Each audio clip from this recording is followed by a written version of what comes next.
We live in a post-COVID world. Now, that isn't to say that COVID is gone, that the pandemic is over, but we now exist in a world where the lasting cultural impacts of that pandemic will follow us for a very long time. For some, this is in the form of loved ones lost or permanent damage from severe infections. But what's often overlooked is how much our trust in the media has eroded. As news of the virus spread, an even faster infection began to take hold in the people. And that infection is disinformation. For over a year now, I have struggled to make a documentary on a convention that I attended undercover. This convention was called Reawaken America. All right, this is commitment to a bit.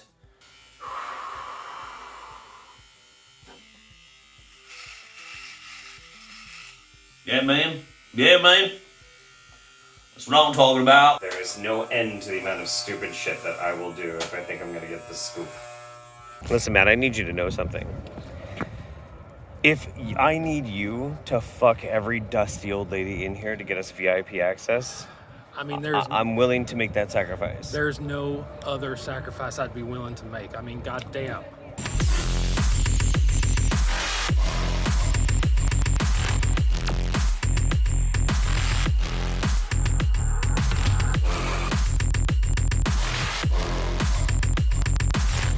I saw this as a fantastic opportunity to look into the soul of the current anti-vax movement and see how it has fused into the mainstream consciousness through aligning itself with the conservative movement. But since that event in April 2022, the narrative has shifted and mutated so rapidly, I struggled to keep up. Every day, the point, the focus of the movement shifted. What was to be the central focus of the video would be irrelevant 2 weeks later. Now, just to put this into perspective, this was not just a MAGA or right-wing or Stop the Steal rally. This was also faith healing, spouting off pseudoscience, COVID denialism, AIDS denialism. I mean, it was the whole gamut. And as I would start to write a script about it, suddenly I'd be like, well, I think they might start messing with school boards. And then they would. And I'm like, well, I wonder what their next attack is going to be. Well, they talked a bit about transgender people. Maybe I should instead shift the script to that. And lo and behold, they started moving towards that. It was impossible to keep up. So I gave up. For a while. Meanwhile, those conventions have continued to circle the United States over and over, fluidly shifting from one grievance to another and filling attendees' minds with disinformation, fear, and most dangerously, validation. But let's start with how we got here. I'm using the anti-vax movement as a framework for this video, and while we've had anti-vaxxers ever since there were vaccines, the movement truly got momentum in the early 2000s. I've talked about this extensively before, but suffice to say, they were perpetually stuck being a fringe group, largely dismissed by the general public.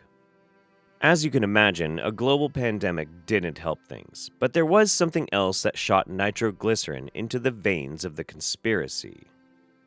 Trump. Donnie, despite being enthusiastic about the COVID vaccine, embraced the anti-vaxxers. In fact, during his campaign, well before COVID, he repeated the very false claim that vaccines can cause autism. A beautiful child went to have the vaccine and came back and a week later got a tremendous fever, got very, very sick, now is autistic. Now, we can lay plenty of blame on Trump for this, but to be fair, it wasn't this instance, nor was it really him that gave this group legitimacy.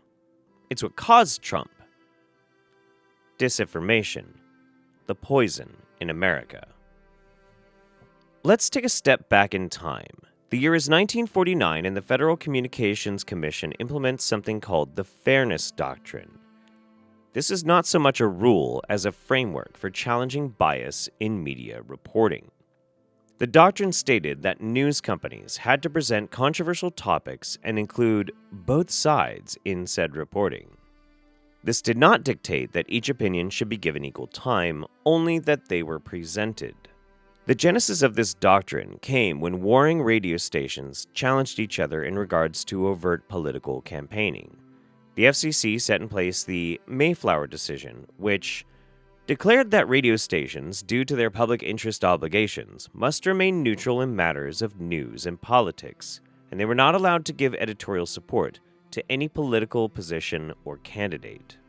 This was eliminated with the Fairness Doctrine, which was licensees must not use their stations for the private interest, whims, or licensees in manner which will serve the community generally. The doctrine lasted 38 years, and in that time was implemented for a variety of ways.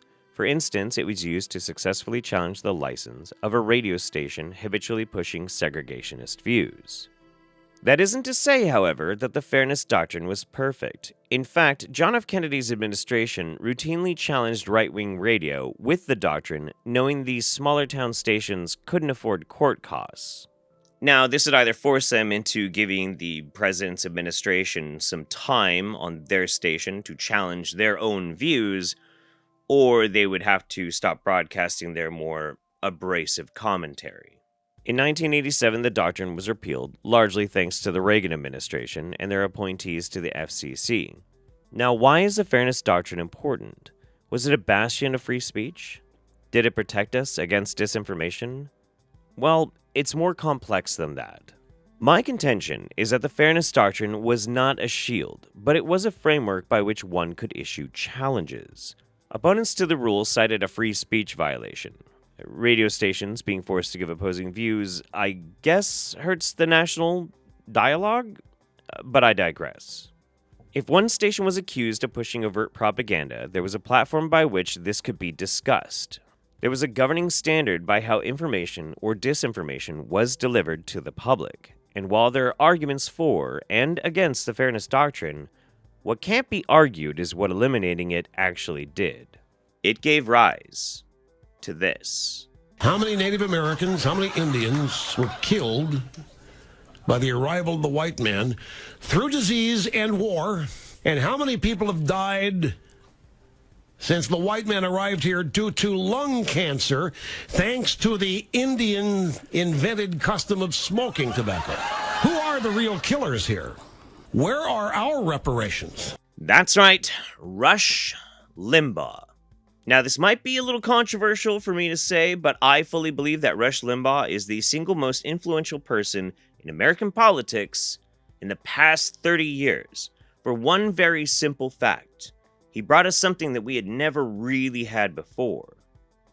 Outrage politics. Rush fever swept through the nation, opening floodgates of imitators and courting the wealthy and powerful. In short order, Rush Limbaugh was everywhere. His radio station reached the ends of the earth, and he was frequently on mainstream television. Rush became personal friends with the bigwigs in the Republican Party, and even had noted husband of an insurrectionist, Supreme Court Justice Clarence Thomas, officiate his third wedding.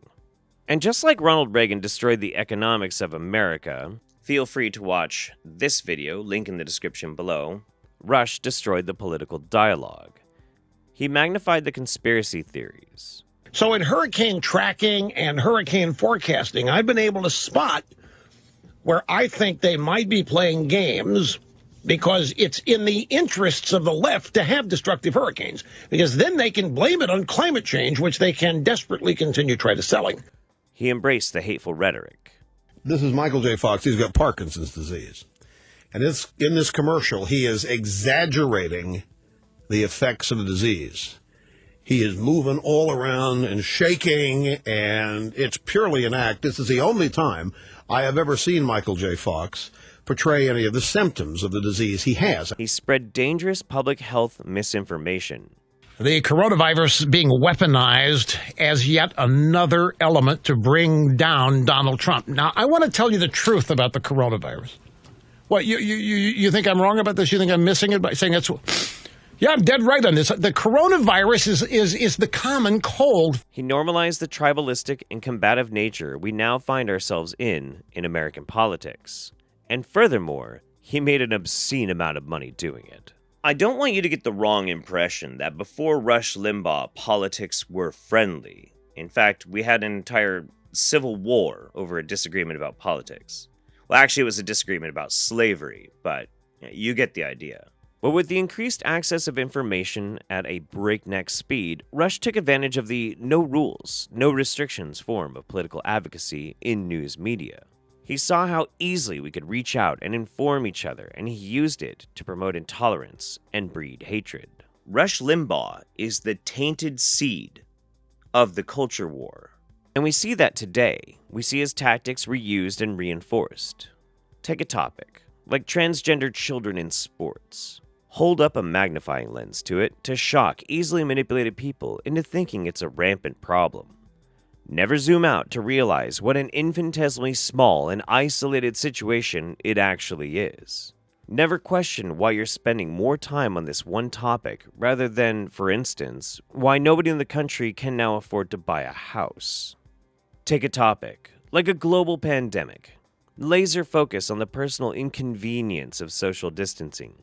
Question, usually with lies, about whether the vaccine for it works or is harmful. Never focus on the human tragedy of people losing their loved ones. Take a category, a social movement. Laser focus on how much it personally impacts you. Take small isolated incidents of people behaving badly and utilize it to demonize and destroy an entire group of people. Push hate. Push fear. Watch the results. This is the legacy of Rush Limbaugh, the man who was invited to the White House and given a Presidential Medal of Freedom by a game show host that tried to do a treason. This is the poison in America.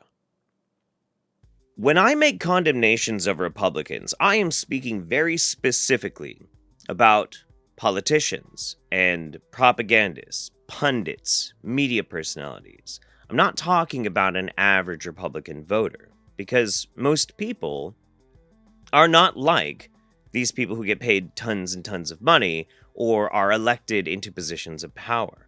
Most people are concerned with things like their job, their kids, their lawn, way more than they are about these very specific niche issues.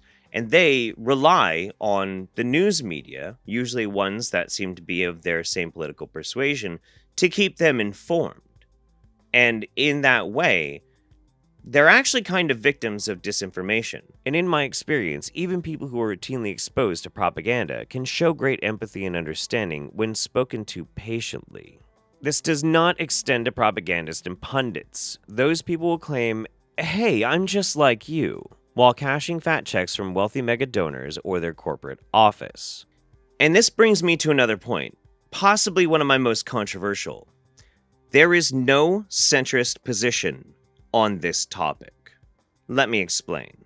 The strongman argument is that Democrats, who are largely center-right, can be just as guilty of pushing propaganda as Republicans. This is slightly true, but when examining the online landscape of power players in politics, it is easy to see where the money lies. It's easy to distinguish broadcast personalities and YouTubers who are financially invested or outright purchased to push narratives of disinformation.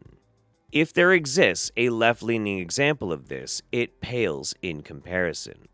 Everything is political. You can't escape it. I felt for years now I could focus on science, on battling anti-vaxxers, and otherwise leave that landscape to the side. However, those people, my enemies of this channel for nearing a decade, now have political backing of one of the two parties in this country. It is unavoidable, and this hydra of hate and lies is only growing stronger, while those who serve it push for things to get worse and worse and worse. So I'm not going to bother to avoid it anymore. This is the world we live in. This is the poisonous landscape we all have to walk upon. This is the toxic air we breathe. And while our very biosphere becomes dangerous to our existence, we'll stay entranced to this plodding, grinding cacophony of cruelty and lies. Well, thank you very much for your time and attention in watching this video. I greatly appreciate it. If you'd like to support the channel, you can do all the doohickeys. There's a Patreon. I'm on Twitch fairly often. Have a second channel. Have a third channel. It's good stuff. Check it out. Hope you're well. Your family is well. From mine to yours, take care of yourselves. We'll see you next time. Bye, everybody.